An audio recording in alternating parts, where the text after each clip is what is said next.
नमस्ते दोस्तों, के बायोलॉजी क्लासेस में आप लोग का स्वागत है। दोस्तों, वीडियो को लाइक और शेयर ज़रूर करें और जो मित्र नया है हमारे चैनल से जुड़ने के लिए सब्सक्राइब कर दें। बेल आइकन को प्रेस करना न भूलें दोस्तों, ताकि अगला वाला वीडियो का नोटिफिकेशन आपको मिल सके। दोस्तों, आज सी-टेट में बहुत ही महत्वपूर्ण क्वेश्चन लेकर आए हूँ जो विगत वर्षों में पूछे गए थे। ये भाग तीसरा है। तो चलिए स्टार्ट करते हैं क्वेश्चन। दोस्तों, पहला नंबर का क्वेश्चन है, वह गैस जो रक्त में कार्बोक्सी हीमोग्लोबिन बनाती है जिसमें से दम घुटता है। सी-टेट जनवरी 2012 में पूछा गया था दोस्तों। पहला ऑप्शन है कार्बन मोनोऑक्साइड, दूसरा है नाइट्रोजन, तीसरा है कार्बन डाइऑक्साइड, चौथा है क्लोरोफ्लोरोकार्बन। तो बता रहे हैं दोस्तों कि कार्बोक्सी हीमोग्लोबिन बनाती है और क्या करता है, रक्त को विषैला बना देता है। तो वह है पहला दोस्तों। जो कार्बन मोनोऑक्साइड होता है वो क्या करता है, रेड ब्लड में क्या होता है, रेड ब्लड में मिक्स होकर क्या होता है, उसको विषैला बना देता है दोस्तों, और ऑक्सीजन के परिवहन को क्या करता है, अवरुद्ध कर देता है। तो ऑप्शन पहला बिल्कुल सही है। दूसरा क्वेश्चन है दोस्तों, निम्नलिखित में से कौन सा मेल सही है। सी-टेट में 2012 में पूछा गया था। पहला ऑप्शन है एस्ट्रोजन पुरुष हार्मोन्स, दूसरा एड्रेनालिन तनाव मुक्तिकारक, तीसरा है इंसुलिन सर्दियों में पृथक्करण, चौथा है यू की पीयर लड़की की गर्दन। तो पहला दोस्तों देखिए, एस्ट्रोजन पुरुष हार्मोन बोल रहे हैं, ये बिल्कुल ही गलत है। जो टेस्टोस्टेरोन होता है वो होता है, तो पहला वाला तो ऑप्शन सही नहीं है। दूसरा देखिए एड्रेनालिन तनाव मुक्तिकारक बोल रहे हैं, तो दूसरा वाला जो ऑप्शन है वो बिल्कुल सही है दोस्तों, दूसरा ऑप्शन सही है। तीसरा को देखें दोस्तों, इंसुलिन भी गलत है दोस्तों, सर्दियों का नहीं होता। वो क्या होता है इंसुलिन, इंसुलिन किससे होता है, पेनक्रियास से स्रावित होता है। तो चलिए, जो क्या करता है, ग्लूकोज के पाचक में अहम भूमिका निभाता है। चलिए तीसरा क्वेश्चन देखते हैं। मानव शरीर में सबसे बड़ी ग्रंथि है। सी-टेट मई 2012 में पूछा गया था। पहला ऑप्शन है पीयूष, दूसरा है लीवर, तीसरा है एड्रिनल, चौथा है अग्नाशय। मानव शरीर में सबसे बड़ी ग्रंथि बोल रहे हैं दोस्तों। तो मानव शरीर में सबसे बड़ी ग्रंथि जो होती है वो लीवर की होती है। तो दूसरा ऑप्शन बिल्कुल सही है दोस्तों। चौथा क्वेश्चन है, व्यायाम के पश्चात कभी कभी हमारी पेशियों में क्रैम्प आते हैं, खिंचाव उत्पन्न हो जाते हैं, इसका कारण है। तो देखिए दोस्तों, चार ऑप्शन दिए गए हैं। पहला है पायरुवेट का अल्कोहल में परिवर्तन होना, दूसरा है ग्लूकोज का पायरुवेट में परिवर्तन होना, तीसरा है ग्लूकोज का लैक्टिक अम्ल में परिवर्तन होना, और चौथा है पायरुवेट का लैक्टिक अम्ल में परिवर्तन होना। तो देखिए दोस्तों, कौन सा ऑप्शन सही है। तो व्यायाम करते समय जो पेशी में खिंचाव आता है उसका कारण क्या होता है, चौथा नंबर का दोस्तों। पायरुवेट जो है वो लैक्टिक अम्ल में परिवर्तित होता है। जो ग्लाइकोलाइसिस में जो पायरुवेट बनता है वो लैक्टिक अम्ल में परिवर्तित हो जाता है दोस्तों। तो चौथा ऑप्शन जो है वो बिल्कुल सही है। चलिए पांचवा क्वेश्चन देखते हैं। निम्नलिखित में से पाचन तंत्र के भागों के उस सही समुच्चय को चुनिए जो कोई पाचन कार्य नहीं करते। सी-टेट नवंबर 2012 में पूछा गया था दोस्तों। पहला ऑप्शन है ग्रसिका, मुख, गुहिका, बृहदान्त्र, दूसरा है सुखदांत्र, बृहदान्त्र, मलाशय, तीसरा है ग्रसिका, मुख, गुहिका, मलाशय, चौथा है ग्रसिका, बृहदान्त्र, मलाशय। तो कौन सा ऑप्शन सही दोस्तों, बिल्कुल बताएं अगर आपको पता हो तो। इसका है ग्रसिका, ये वाला ऑप्शन बिल्कुल सही दोस्तों, चौथा नंबर का ग्रसिका, बृहदान्त्र और मलाशय, चौथा ऑप्शन सही है। छठा नंबर का क्वेश्चन है, आहार नल का वह कौन सा भाग है जो यकृत से पित्त रस ग्रहण करके इसे पित्ताशय में संग्रहित करता है। पहला ऑप्शन है क्षुद्रंत्रा, दूसरा है अग्नाशय, तीसरा है अमाशय, चौथा है ग्रसिका।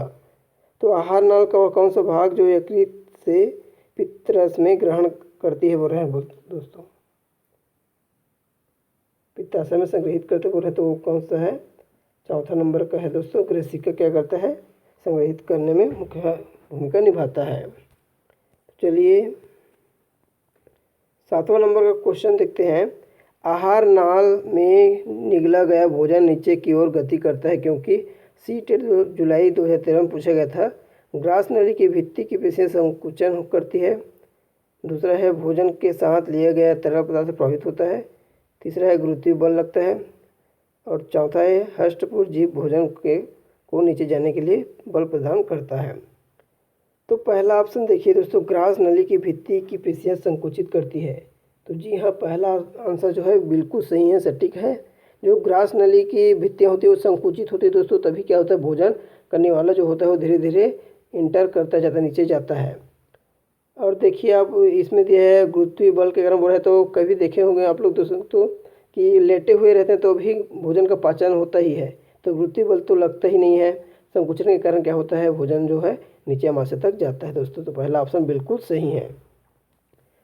8वां नंबर का क्वेश्चन है, मेढक तथा केचुआ दोनों अपनी त्वचा से शोषण करते हैं, यही कारण है कि इन दोनों जीवों की त्वचा होती है। पहला है शुष्क एवं रुक्ष, दूसरा है शुष्क एवं श्लेष्मी, तीसरा है आर्द्र तथा रुक्ष, चौथा है आर्द्र एवं श्लेष्मी। तो कौन सा आंसर सही है दोस्तों, जरूर बताएं। तो 8वां नंबर का जो आंसर है वो चौथा नंबर का है दोस्तों, आर्द्र एवं श्लेष्मी। चलिए अगला क्वेश्चन देखते हैं।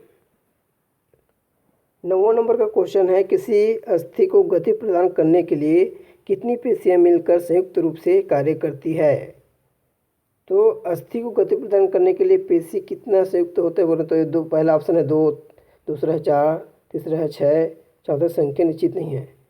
तो पेशियाँ तो कितने भी हो सकते हैं दोस्तों, इसका कोई संख्या नहीं निश्चित नहीं होता, तो चौथा ऑप्शन बिल्कुल सही है दोस्तों। चलिए 10वां नंबर का क्वेश्चन देखते हैं। 10वां, कोई व्यक्ति गाइटर नामक व्याधि से ग्रस्त है, इस व्यक्ति की निम्नलिखित में से कौन सी ग्रंथि ठीक तरह से कार्य नहीं कर रही है। सी-टेट सितंबर 2014 में पूछा गया था। पहला है एड्रीनल, दूसरा है अग्नाशय, तीसरा है पीयूष, चौथा है थायराइड। तो गाइटर बोल रहे हैं दोस्तों, जो घेंघा रोग होता है गले में, नेक में, उसको बोल रहे हैं। तो वो तो आप लोग को पता ही होगा, वो थायराइड के कारण होता है। थायराइड ग्रंथि में जो थायरॉक्सिन हार्मोन है उसके कारण होता है, कमी के कारण। तो चौथा ऑप्शन जो है वो बिल्कुल सही है। चलिए 11वां नंबर का क्वेश्चन देखते हैं। मानव नेत्र में शलाकाओं एवं शंकुओं के विषय में सही कथन का चयन कीजिए। सी-टेट फरवरी 2015 में पूछा गया था। पहला ऑप्शन है, शंकु मंद प्रकाश के लिए सुग्राही होते हैं। दूसरा है शलाकाएँ तीव्र प्रकाश के लिए सुग्राही होती है। तीसरा है शंकु तीव्र प्रकाश के लिए सुग्राही होता है। और चौथा है शलाकाएँ वर्णों की अनुभूति कर सकती है। तो आपको आंसर पता हो तो ज़रूर कमेंट करें दोस्तों। तो इसमें देखिए जो तीसरे नंबर का आंसर है, शंकु तीव्र प्रकाश के लिए सुग्राही होता है, बिल्कुल सही है दोस्तों। जो शंकु होता है वो तीव्र प्रकाश के लिए सुग्राही होता है, और जो शलाका होता है वो कम प्रकाश के लिए सुग्राही होता है। तो तीसरा ऑप्शन बिल्कुल सही है दोस्तों। चलिए 12वां नंबर का क्वेश्चन देखते हैं। निम्नलिखित में से किसमें मानव उत्सर्जन तंत्र में मूत्र के मार्ग को सही क्रम में दर्शाया गया है। सी-टेट फरवरी 2015 में पूछा गया था। पहला ऑप्शन है वृक्क, मूत्राशय, मूत्रवाहिनी, मूत्रमार्ग। दूसरा है वृक्क, मूत्रवाहिनी, मूत्राशय, मूत्रमार्ग। तीसरा है वृक्क, मूत्राशय, मूत्रमार्ग, मूत्रवाहिनी। चौथा है वृक्क, मूत्रमार्ग, मूत्राशय, मूत्रवाहिनी। तो देखिए दोस्तों कौन सा क्रम सही है, ज़रूर कमेंट करें आप लोग। तो इसका आंसर है दोस्तों दूसरा नंबर का दोस्तों। देखिए वृक्क है, फिर मूत्रवाहिनी है, फिर मूत्राशय होता है, फिर मूत्र मार्ग होता है दोस्तों। तो दूसरा वाला जो ऑप्शन है वो क्या है, बिल्कुल सही है दोस्तों। चलिए अगला क्वेश्चन देखते हैं।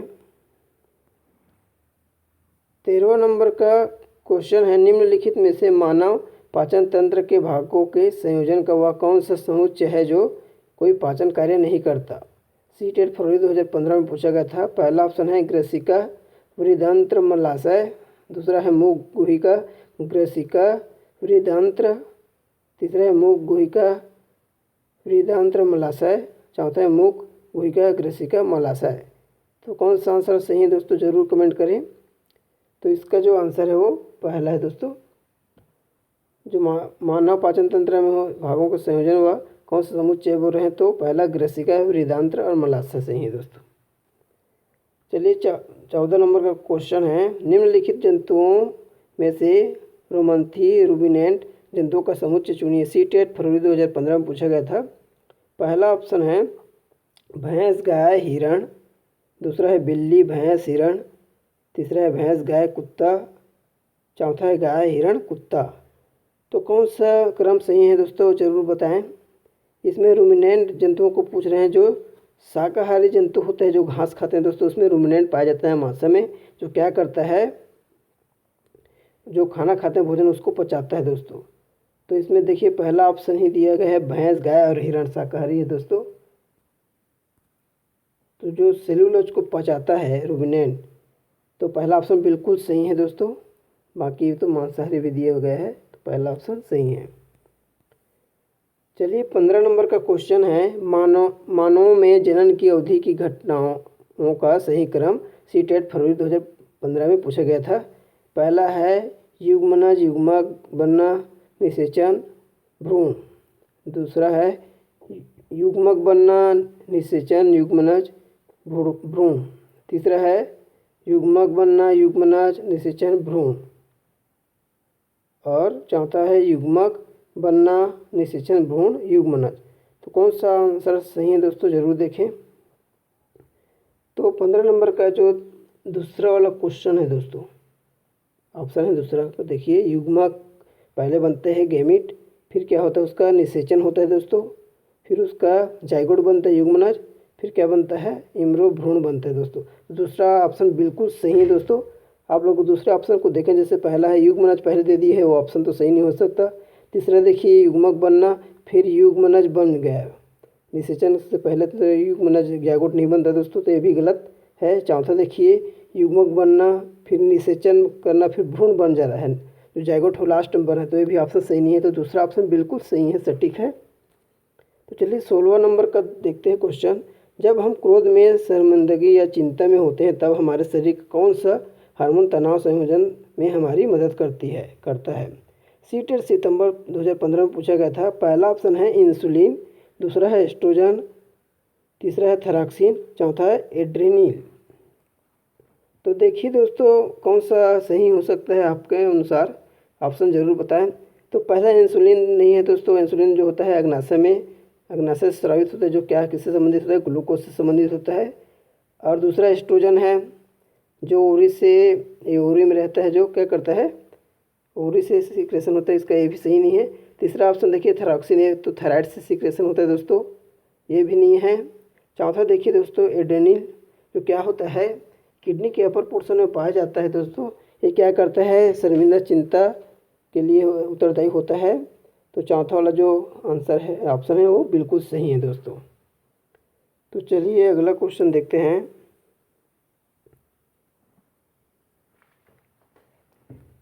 मानव पोषण में पोषण तत्वों की आवश्यकता, भोजन ग्रहण करने की विधि और शरीर में इसका उपयोग विभिन्न चरणों में होता है, जो कि है। सीटेट सितंबर 2016 में पूछा गया था। पहला ऑप्शन है अवशोषण, दूसरा निष्कासन, तीसरा सौंगीकरण, चौथा है अंतर्ग्रहण और पांचवा है पाचन। इन चरणों को उस क्रम में लगाइए जिस क्रम से शरीर में होते हैं। तो पहला ऑप्शन है दोस्तों पांचवा, फिर चौथा, तीसरा, पहला, दूसरा है, और दूसरा ऑप्शन है चौथा, पहला, दूसरा, तीसरा, फिर पांचवा। तीसरा ऑप्शन है पहला, दूसरा, तीसरा, चौथा, पांचवा, फिर चौथा ऑप्शन है चौथा, पांचवा, पहला, तीसरा और दूसरा। तो आप मिलाकर देखिए दोस्तों कौन सा वाला ऑप्शन सही है। तो इसमें जो चौथा ऑप्शन है दोस्तों, देखिए आप लोग चौथा वाला ऑप्शन, चौथा पहले है, चौथा मतलब क्या कौन सा, अंतर्ग्रहण पहले होता है, फिर पांचवा देखिए पाचन होता है उसका, फिर अवशोषण होता है, फिर तीसरा देखिए सौंगीकरण होता है, फिर दूसरा निष्कासन होता है दोस्तों। तो चौथा ऑप्शन बिल्कुल सही है, सटीक है। चलिए 18 नंबर का क्वेश्चन है, मानव में सर्वाधिक उत्सर्जन उत्पाद है। सीटेट सितंबर 2015 में पूछा गया था। पहला ऑप्शन है यूरिक अम्ल, दूसरा है अमोनिया क्लोराइड, तीसरा है यूरिया, चौथा है अमोनिया। तो मानव में सर्वाधिक उत्सर्जन उत्पाद जो होता है आप लोग को पता ही होगा दोस्तों, इसका आंसर उत्सर्जन जो पदार्थ होता है ह्यूमन में वो क्या है, यूरिया है दोस्तों। तो तीसरा जो ऑप्शन है बिल्कुल सही है। चलिए अगला क्वेश्चन देखते हैं। 19 नंबर का क्वेश्चन है, सिर और ऊपरी जबड़े के बीच का जोड़ एक उदाहरण है। सीटेट फरवरी 2016 में पूछा गया था। पहला है सोनी संधि, पेल्विक जॉइंट बोलते हैं। दूसरा है बद्ध संधि, जो फिक्स जॉइंट बोलते हैं। तीसरा है कंदुक खल्लिका संधि, बॉल सॉकेट जॉइंट। और तीसरा हिंज जॉइंट बोलते हैं जिसको, हिंज संधि। तो कौन सा आंसर सही है दोस्तों, जरूर कमेंट करें। तो सिर और ऊपरी जबड़े बोल रहे हैं दोस्तों, तो ये कौन सा है, फिक्स जॉइंट है दोस्तों। तो दूसरा ऑप्शन है वो फिक्स जॉइंट, बिल्कुल सही है। जो सिर के ऊपर में जबड़े वाला जो पोर्शन होता है उसमें फिक्स जॉइंट होता है दोस्तों। और बाकी जो पेल्विक, पहला वाला ऑप्शन दिया है पेल्विक जॉइंट, ये तो नहीं है। तो पेल्विक जॉइंट तो किस में होता है, फीमर के पास होता है, फीमर और पेल्विक के बीच होता है। और तीसरा देखिए कंदुक खल्लिका संधि बोल रहा है, ये भी नहीं है, ये तो शोल्डर जॉइंट में होता है। और उसके बाद हिंज दिया है, ये तो क्या होता है, एल्बो में होता है। तो दूसरा ऑप्शन बिल्कुल सही है। चलिए दोस्तों 20वां नंबर का क्वेश्चन है, सेल्यूलोज बहुल खाद्य पदार्थ मानव के संतुलित आहार के आवश्यक अवयव माने जाते हैं। निम्नलिखित में से कौन सा एक कथन सेल्यूलोज के बारे में सही है। सीटेट फरवरी 2016 में पूछा गया था। पहला ऑप्शन है मानव में सेल्यूलोज पाचक एंजाइम नहीं होते। दूसरा ऑप्शन है सेल्यूलोज एक प्रकार के कार्बोहाइड्रेट है जो मानव रुधिर में अवशोषित होकर ऊर्जा प्रदान करते हैं। और तीसरा है सेल्यूलोज आसानी से छोटे छोटे अवयव में टूट जाता है जो रुआंस के रूप में निष्कासित हो जाते हैं। चौथा ऑप्शन है मानव में उपस्थित सेल्यूलोज पाचक जीवाणु सेल्यूलोज को रेशे में परिवर्तित कर देते हैं। तो देखिए दोस्तों अच्छे से कौन सा आंसर इसका सही हो सकता है। तो पहला वाला जो ऑप्शन है दोस्तों बिल्कुल सही है। वो मानव में सेल्यूलोज पाचक एंजाइम नहीं होते दोस्तों। वो किस में होते हैं, जो शाकाहारी जंतु होता है उसमें होता है, और जो ह्यूमन में है उसमें तो सेल्यूलोज का पाचक नहीं होता दोस्तों। तो पहला ऑप्शन बिल्कुल ही सही है।